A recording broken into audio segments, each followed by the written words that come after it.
бүгд найрамдах Монгол ард улсын иргэн байхгүй. Одоо намын дарга муулж болохгүй. Одоо 90 оноос хойш төрсэн залуучууд бол Монгол улсын иргэн гэж явж байгаа шүү. Тэгээд хэцүү туулсан ч гэсэн сайхан зүйлс нь бас хамт ирсэн л дээ. Дундуур нь хөлөө угалсан шүү. Занган банга зүгээд нэг тэгж нэг тийш өмөр санагцсан байхгүй юу?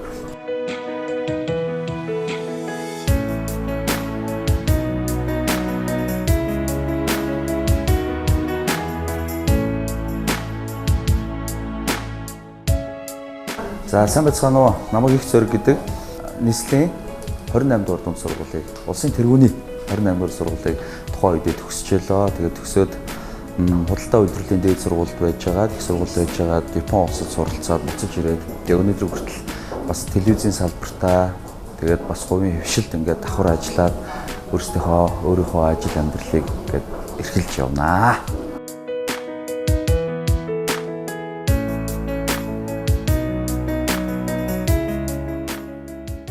Би бас ингээл одоо нисгэд ингээд 0.10-ны өмчлөлтсөн 0.7-тай газар маань байсан. Тэн дээр бас нэг үйлчлэгээний нэг юм жижигхэн төв барих гад ингээд үдсэн. Тэнд манай ээж 8 нэрийн дэлгүүр ажиллаулаад тэгээд би тэн дээр нь хаяа ээж завгүй үед зогсож өгдөг байсан. Өөрөө ингээд мэдэхгүй байсан юм айгүй олон юмудаа харсан байхгүй. Аав ээж нь ингээд ажилдаа явахдаа хүүхдүүдэд цэцэрлэг сургуульд одоо бололцоо байхгүй. Тэгээд хамгийн том нь нэг одоо миний энэ бэлгүүсээр татгаар ч юм уу. Тим нэг охин байгаа. Тэгээд ингээд 1 2 3 4 гээд ингээд 4 жижиг юм байгаа. Өдөржин гэртээ хамтдаа ингээд одоо шороон дээр тоглоом талбай гэж байхгүй шүү дээ. Тийм байхгүй. Зарим байрныхан манай байрны гадаа байгаа тоглоом талбай хуучирчлаа анийгээ солимол юм дээрээс тоглолтын гэж ярихаар заримдаа надад тэр хүмүүс жаргалтай ч юм шиг санагддаг. Тэнд ерөөсөө ямар ч тоглох овоолцсон шороо байвал тэн дээр тоглоно. Зориултын ийсч байхгүй шүү дээ. Тэгээд тэр нөө талхаа 4 хувааж иддэг гэдэг чинь яг л тэнд явж байгаа байхгүй. 9 төсөв грамаар наавна. Тэгээ нөө 3 амтлагчтай даахуу ингээ бэлэн гомж одоо хүртэл байгаа шүү дээ. Намайг баг багтал анх орж ирж исэн. Тэр гомонгийн чинь ингээд одоо 4 хүүхэдтэй аав ээж нөхөр зургуулаа айл ингээд орой олгоо авч байгаа байхгүй. Одоо өвөн тийм ээ ачхантайгаа орж ирээд юу яаж авч ингэж маха хид хувааж авч яг сардаа тооцоолж хүргэдгийн. Тэгээд яг тэр амьдралыг хараа зүгээр өрөвдөөд ингэж боддог байсан бол нэг сонио ойлголт өгсөн. Иргэдийн төлөөлөгчдийн одоо тэр дүүргийн хорооны иргэдийн төлөөлөгчдийн хурлын сонгуул болох үед нэг өглөө босоод ирсэн чинь ингээ маш олон пост руу тавьчихсан байхгүй ингээ. Бүгдээрээ л нөгөө нэг хамгийн гоёороо үсээ самнаал, хамгийн гоё хувцас өмсөөл, хамгийн гоё цэхээрээ нөгөө нэг Монголынхоо далбаан урд зогсцсон. Тэгээ ерөөсө харж байгаагүй хүмүүс байсан. Тэгээд би ингээ хажуугаар нь явж исэн чинь тэр гудамны хоёр их чаг ингээ ярьжсэн аахгүй. Шин тавьсан постэр болохоор хүмүүс тэрийг ингээ анзаараад ярьж байгаа шүү дээ. Энэ манай гудамд нэг 6-7 жилийн өмнө байсан нөгөө хиний дүүний гисэн эндээс дэвшиж байгаа гисэн. Тэгээ одоо ийшээ өгчт юм уу да гэж үг надад аягүй сонь санагдсан аахгүй. Би яг өөрөө нутгархдаг яриаг ингээд яг үнийг хэлэхэд жоохон ойлгодгүй байхгүй. Тэгээд тэр үзэл ингээд зөвхөн нутаг дээр ч биш ингээд чатанд бүх зүйлдэл байд юм байна гэдгийг ойлгосон шүү дээ. Яг үнийг хэлэхэд харамсмаар санагдсан л та.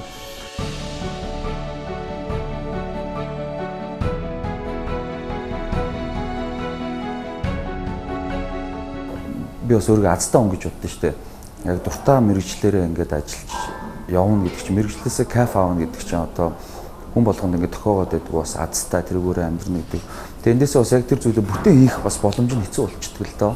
Тийм учраас яалтчгүй бас хувийн хвшил рүү одоо хувийн бизнес ч юм уу хийхгүй бол болохгүй.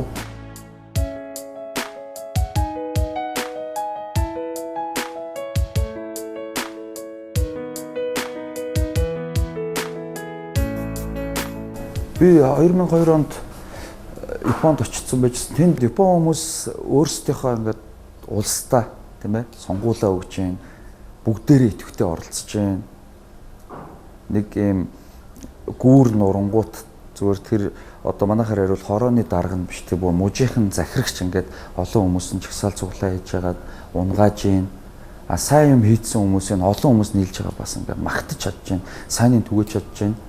Энэ надад их гой санагдсан л та. Тэгээд Монголд юм ихт айгүй хэцүү байна. Одоо яг саяхан ирсэн шиг тэр байсан оронтойгоо ч юм уу найз нөхдөдөө уулзаад ярихаар өөр орн их л гоё юм шиг санагдтал.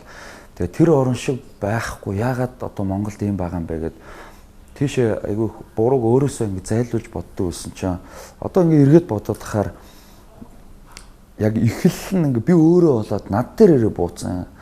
Заримдаа нэг өөдөө шидсэн ч бол өөрийн толгой дээр буугаад байгаа юм шиг мэдрэмж.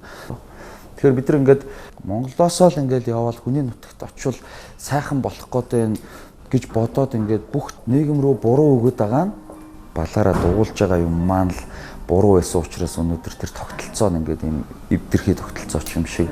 Одоо дэлхийн хаач авч чадахгүй энэ Монголд авдаг эрхээ бид нар ингээд сонгуулаа тоохгүй өнгөрөөгд байгаа юм биш үсттэй. Хамгийн том, хамгийн ухаантай хандах зүйлсээ одоо идэвхтэй оролцоосоо л гэж би ингэж хүсэж байгаа шүү дээ.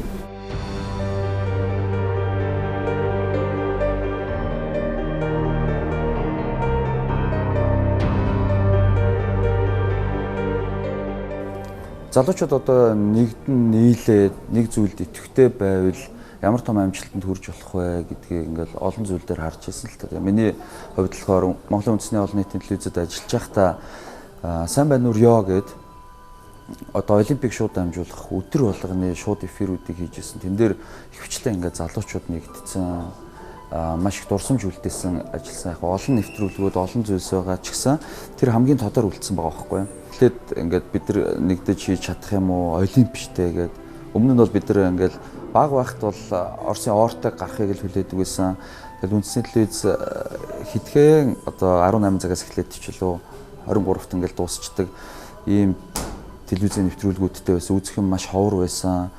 Тэгэл нэгнийдээ цугулт ч юм уу ах мах нар хөл бөмбөг үзэх гэж ингэж олимп үзэх гэж маш одоо зүйл болдог байсан шүү дээ.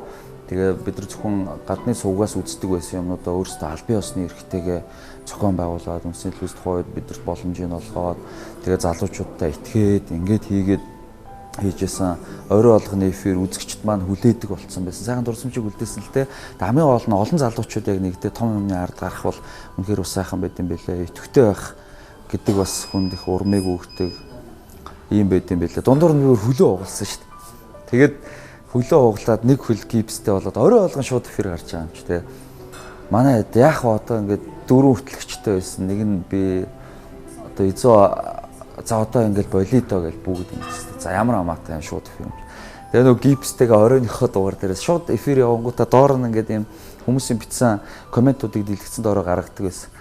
Тэгэл зүгээр урд оройн зүгээрсэн маргааш оройн суг таягтаа гипстэй зогсож исэн. Тэгэл хүмүүс өө хөлний ягаавэ гэж маш олон хүмүүс санаа зовоолж хэлчихсэн. Тэгэл танихгүй үзэгч тийм ээ. Тэгэд энд бол маш сайхан мэдрэмжүүдийг үлдээсэн. Тэгээ надад төрсэн зүйл нь бол залуучууд ингээд юм нэгдээд ингээд хийх боломжтой нийгэм болцсон байна. Дундын офис гэж хүртэл ингээд энэ тэндгүү гараад ирсэн байна. Тэгээд би одоо ямар нэгэн зүйлийг хий гэвэл өөрсдөө ижил сонирхолтой хүмүүсийг Facebook дээр ивент зарлаад ч юм уу бүр групп үүсгэж байгаа ийм хүмүүстэйгээ нэгдээд олон зүйлийг хийж болж байна. Одоо ингээд уулын орой дээр гараад гал төлж цай чананга ингээ хоолоо хийнгүүтээ проектор дээр кино үзэх одоо ивент аялал гэдэг арга хэмжээ зохион байгуулж байна ингээд маш олон төрлөөр. Тэгээ яг энэ шиг одоо энэ сонгуулийн талаар залуучууд нь бас дуурмаар байна. Тэгэхээр одоо яг тийм идэвхтэй байдаг тийм боломжн дээр залуучуудыг бас идэвхтэй байгаасаа л гэж уриалмаар байгаа шүү дээ.